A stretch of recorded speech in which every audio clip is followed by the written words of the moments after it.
हाय, good morning. आज सकाळी सकाळी मम्मीनं खूप लवकर आवरलं. मी उठायच्या अगोदर मम्मीनं रेडी केलं सर्व.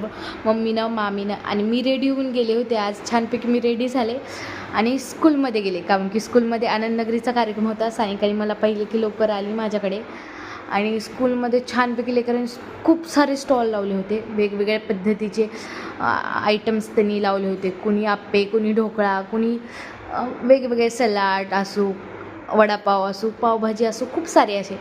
मग मी सर्वपैकी स्कूलमध्ये हिंडले. स्टॉल पाहिला. समर्थ उलटा वडापाव, आदितीनं व्हेज खिचडी आणि आर्यनं पाणीपुरी. आणि सानिकाने पार्टिसिपेट घेतला नव्हता.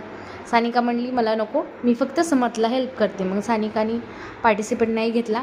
मग सर्व लेकरं खूप छानपैकी एन्जॉय केले आणि स्कूलवाल्यांनी असे फंक्शन घेतलेच पाहिजे. मग लेकरांना पण जनरल नॉलेज वाढतं आणि व्यावसायिक ज्ञान पण पाहिजे, हे की नाही. आणि मग मी सर्वपैकी एन्जॉय केल्यानंतर स्कूल